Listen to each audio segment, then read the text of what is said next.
Imagine Great Britain in the early 1960s. It was an era of hope, a booming pop culture, and the eager anticipation of change. The calendar reads December 1962. British citizens are caught up in their usual pre-holiday bustle, buying turkeys, picking out gifts in department stores, and hoping for a classic white Christmas that looks so picturesque on postcards. At that moment, no one could have imagined that a common snowfall would transform into a national catastrophe, one that would literally bring the country to its knees for 3 long months. It all began quite mundanely. On December 22nd, a cold front from Scandinavia collided with a high-pressure area over Iceland. An icy dome settled over Britain. The first flakes of snow that fell on Christmas Eve sparked only smiles and joy. Children pulled out their sleds and adults poured sherry while gazing out the window.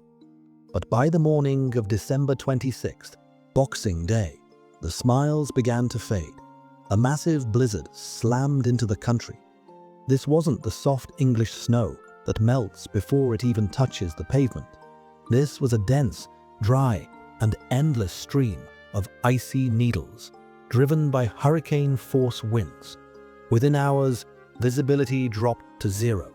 Chaos erupted on the roads. Cars, ill-equipped for such conditions, were abandoned in drifts that grew before people's eyes. But the most terrifying developments were happening in the sky and at sea. The temperature began to plummet, crashing through the floor of any familiar meteorological reports. By the middle of the holiday week, it became clear. This wasn't just bad weather. The Big Freeze had descended upon Britain, a trial unlike anything any living generation had ever witnessed. While newspapers were still trying to joke about a Christmas miracle, reality was becoming grim. People woke up in their homes only to find it was hardly any warmer inside than it was outside. Thin English walls and single-paned windows proved useless against the Siberian chill. During that first week, people still believed that everything would melt in a couple of days. They didn't know that these were merely the opening chords of an icy symphony that would last until March. The country, accustomed to mild winters and mist, suddenly found itself in the conditions of an Arctic tundra. It wasn't just the puddles freezing. Time itself seemed to freeze. The old way of life was collapsing under the weight of snowdrifts, and a great nation that had survived the war found itself completely defenseless against the face of nature. This was the beginning of the winter that would later be called the Winter of 1,000 Years. By January 1963, the illusion that this was merely a cold snap had completely shattered. Great Britain plunged into a state that meteorologists would later classify as the climatic anomaly of the century. January became the coldest month in over 200 years. The figures printed in the morning newspapers looked more like reports from Antarctica than from the misty shores of Albion. In parts of the country, such as Braemar, the mercury plummeted to a bone-chilling 22.2 degrees Celsius.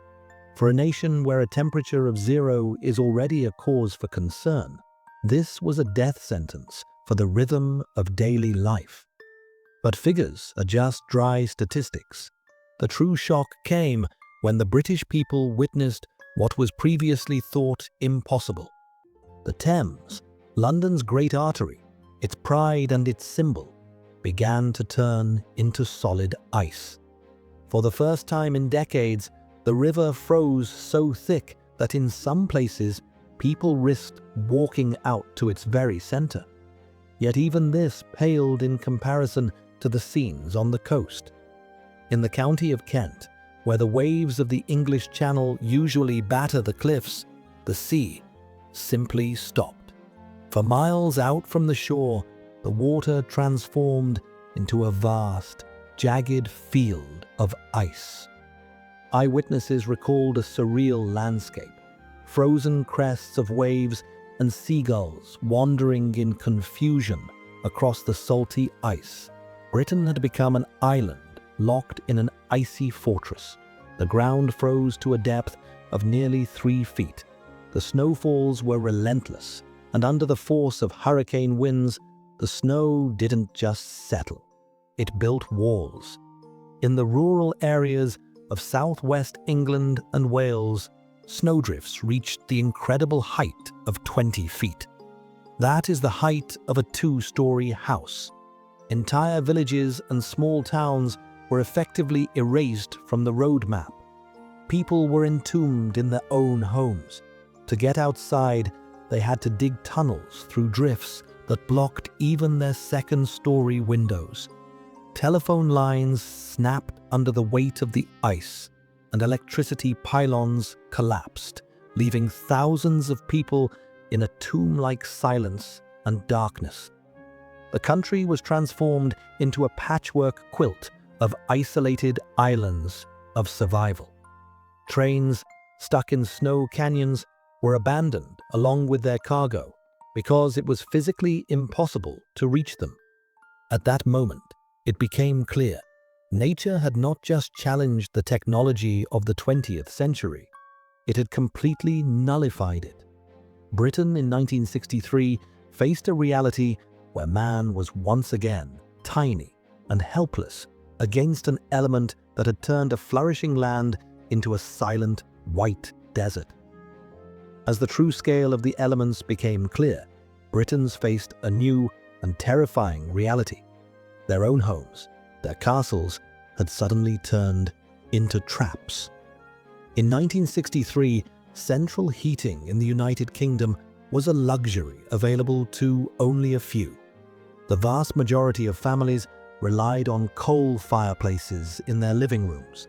But when the temperature outside remained at -15 degrees for weeks on end, a single fireplace was about as useful as a candle in a walk-in freezer. Families were forced to literally shrink their lives to the size of a single room where a fire was burning, draping doorways with heavy blankets to preserve even the tiniest scrap of warmth. The first major blow was the disappearance of water.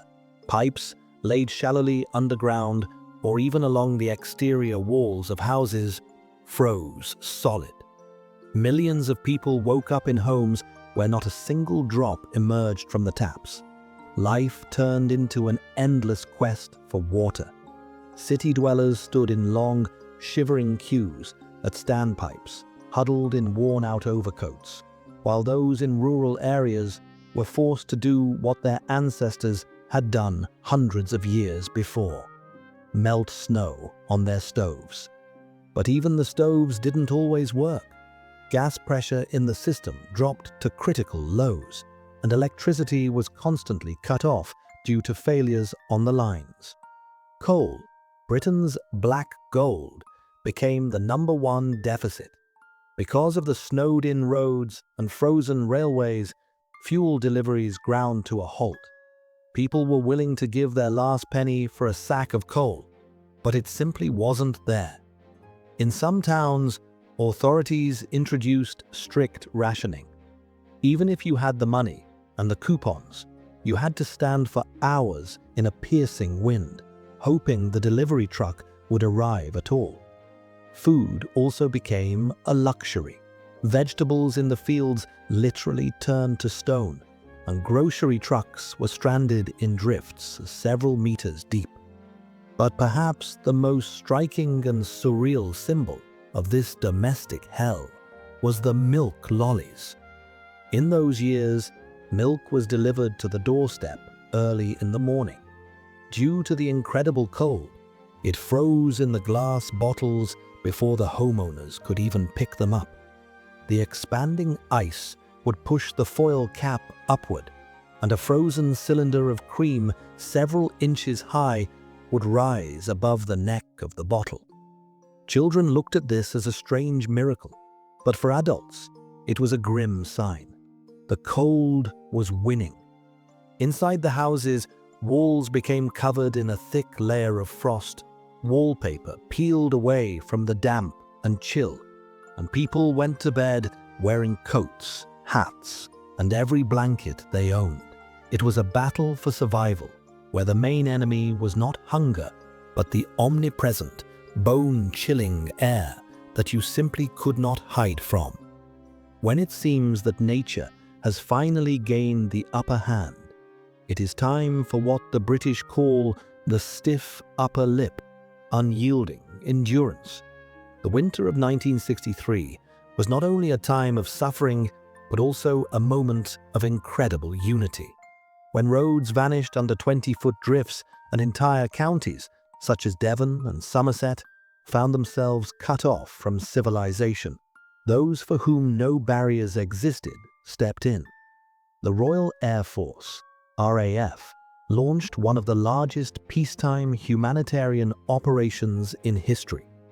Helicopters that had recently been patrolling borders at the height of the Cold War now became the only thread connecting people to life. It was a truly epic sight. Pilots of Whirlwinds and Wessexes flew in conditions of near-zero visibility, landing on tiny patches of cleared ground amidst a boundless white ocean. They delivered more than just medicine and food for exhausted residents. One of the most touching chapters of this winter was Operation Haylift. Thousands of head of livestock on farms were trapped in icy enclosures without food. RAF helicopters hovered over snow-covered fields while soldiers manually pushed bales of hay out into the heart of the freezing herds.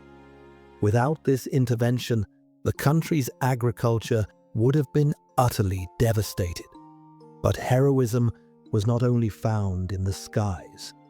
On the ground, in ordinary neighborhoods and villages, people rediscovered the true meaning of community. In an era when telephone lines flickered and televisions went dark to save energy, Britons began knocking on each other's doors. Young people cleared paths to the homes of elderly neighbors who couldn't go out for water. Neighbors shared their last sacks of coal and cooked meals together on a single stove to conserve precious heat. Britain transformed into one large commune, where social distinctions dissolved in the face of a common disaster. Even the English passion for sport became a symbol of resistance. The entire football calendar was torn to shreds. Pitches turned into concrete slabs that even crowbars couldn't break. The FA Cup, sacred to every fan, became a long-running saga. Some matches were postponed more than 10 times. The famous fixture between Lincoln City and Coventry was rescheduled 15 times. Yet, it was this endless waiting and the shared discussions in pubs by the fireside that kept people's spirits alive. The world around them had frozen solid, but the hearts of the British people continued to beat in unison. This winter proved that you can freeze rivers and ports, you can bury roads in snow, but you cannot freeze the will of a people determined to endure at any cost. Everything comes to an end, even the longest winter in history. In early March 1963, something long forgotten finally drifted through the air, the scent of damp earth and a faint, elusive warmth. Temperatures began to creep upward, and Great Britain, which for 3 months had resembled an Arctic wasteland, began to literally shed its skin. But liberation from the ice brought new anxieties. The vast masses of snow that had accumulated for months began to turn into torrents of water. The government and emergency services waited with bated breath, fearing catastrophic floods. Fortunately, the thaw was gradual, and while rivers swelled and occasionally burst their banks, the massive deluge everyone feared was avoided. Britain was finally beginning to thaw out. However, once the ice had fully receded, the country was faced with a different reality. The winter of 1963 left behind more than just ruined roads and burst pipes. It left a deep scar on the national psyche. It exposed a harsh truth. British homes, built for decades according to old standards, were utterly ill-equipped for extreme conditions. This winter became the catalyst for an architectural and domestic revolution. It was after the Big Freeze that the government and construction companies began mass implementing standards for wall insulation, double glazing, and, most importantly, central heating. What was once considered a luxury became a necessity. Britain decided it would never again allow its citizens to freeze in their own living rooms. The legacy of 1963 is not just found in modern radiators. It is a memory that became part of the national code. This winter changed everything, from how football seasons are scheduled to how emergency services operate. It taught the nation to appreciate the simple things: warmth from a tap, a glowing fireplace, and a neighbor's hand reached out in a moment of need. The fields turned green again, and the Thames returned to its course, but the scars of those frosts remained in archives and family albums forever. Today, decades later, the witnesses of those events are growing fewer, but the story of the Great Freeze lives on. For those who survived those 3 months, any modern blizzard seems like a mere dusting. They remember a time when the sea froze and the snow hid the roofs of houses. To this day, the generation of 63 looks back on that winter not just as a weather anomaly, but as the most severe and monumental trial of their lives. A time when nature led Britain through the ice, only to leave it stronger in the end.